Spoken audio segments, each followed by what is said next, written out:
Hello children, today I will teach Standard 7 Moral Science, Chapter 15. The name of the chapter is Actions Speak Louder Than Words. Now children, this is actually a proverb. This proverb is very popular.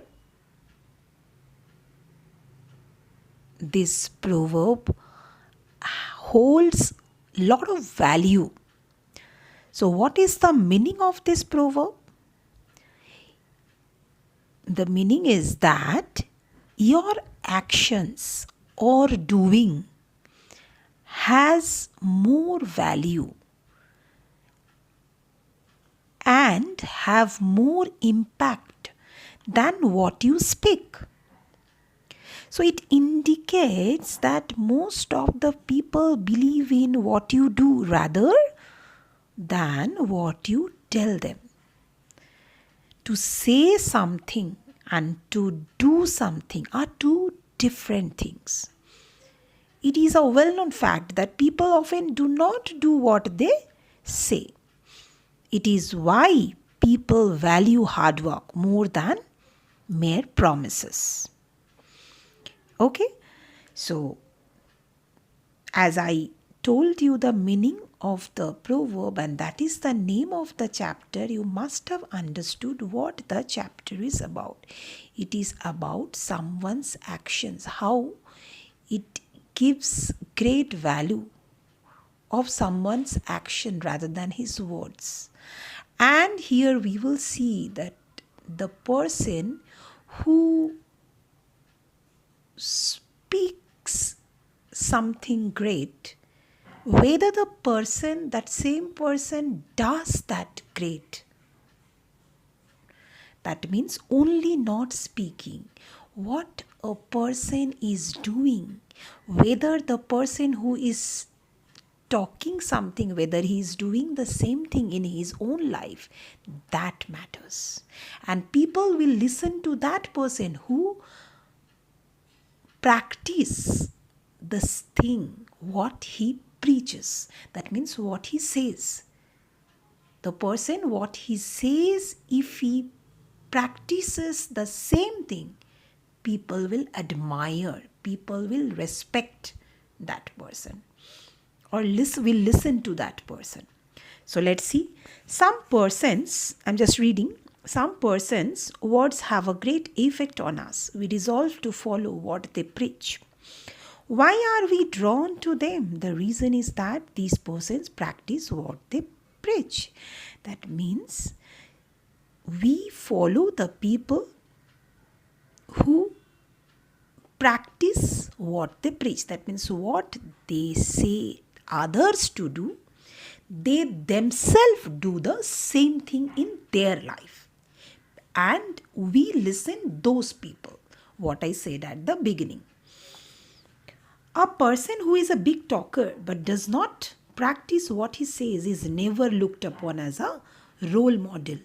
Do we keep a role model who has no value of words? Means he says something and he does something else. Who has no connection with what he says and what he does? No, we will never consider that person as our role model. Rather, we will consider that person who says what and does what is having similarity. Okay? Many times we find people give very good advice to others, but they themselves do not follow it. Yes, that is there. We have seen many people, they say big things. You do this, you do that, you should do this, you should do that. But in their own life, they do not do that. So do we follow them? No, we will not. Now we will read the story about Mahatma Gandhi. As I said you, here we will see how Mahatma Gandhi showed that if you say something, you should do that. Before forcing someone to do something, you first do that yourself. Read this story about Mahatma Gandhi and find out how he practiced what he preached. One day, an anxious mother, along with her son, visited Mahatma Gandhi. She told Bapuji, "My son is suffering from a kidney disease." Bapuji asked her. Mahatma Gandhi was called as Bapuji, okay? "Have you taken him to the doctor?"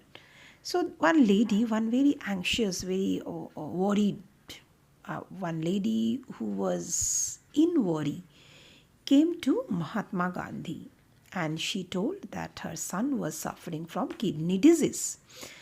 And obviously, Mahatma Gandhi said whether she had gone to a doctor or not. The lady replied, "Yes, I did. The doctor has advised him to be on a salt-free diet. But there is a problem."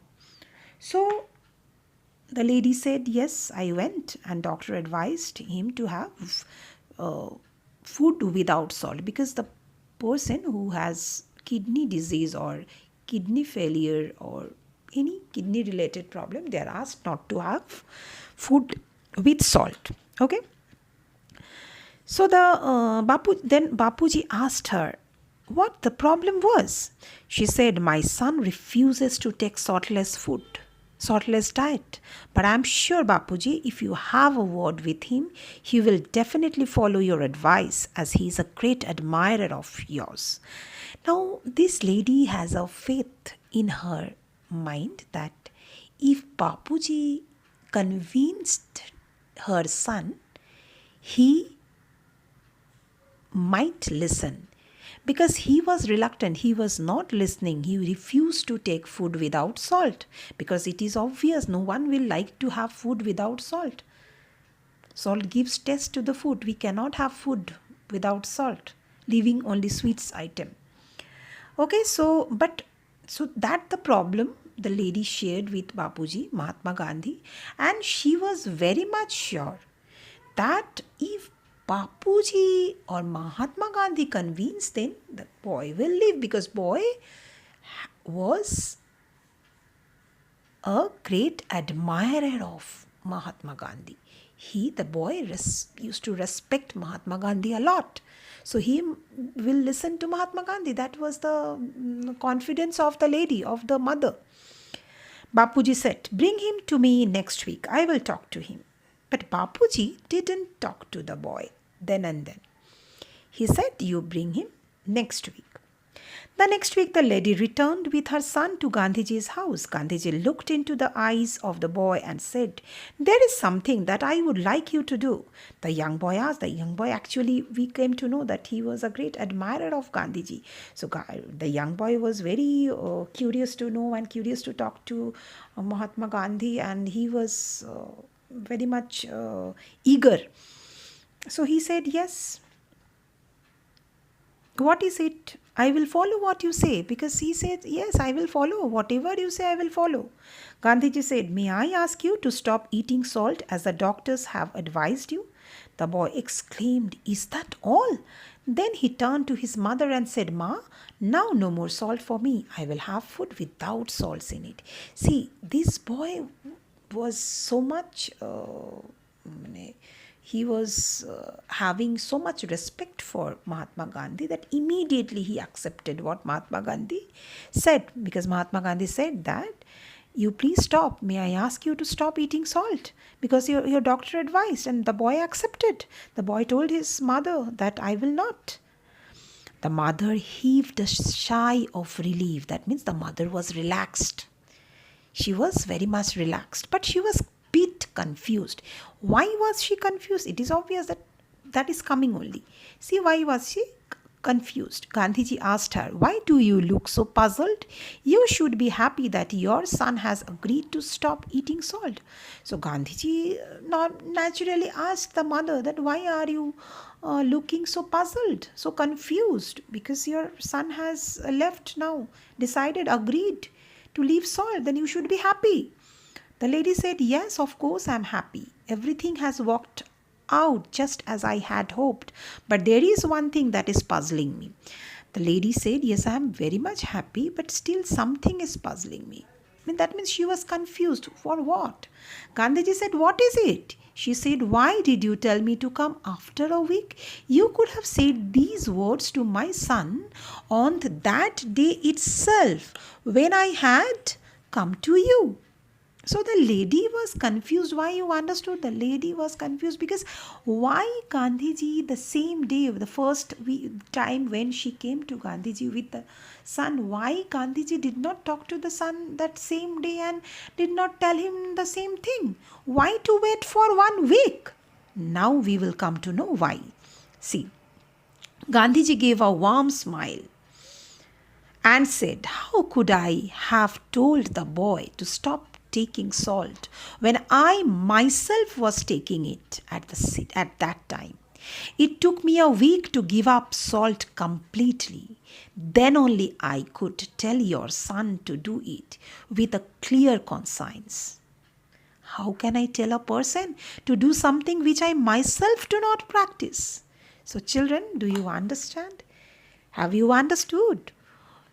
Gandhiji smiled at the lady and he said that it took 1 week for me to leave salt in food, to eat food without salt. That means he follows that thought. Practice what you preach. That means what you say to someone, you do that same thing. You say so many things, but you do not follow the same thing in your life. That is not the way of life. So first he practiced eating food without salt for 1 week.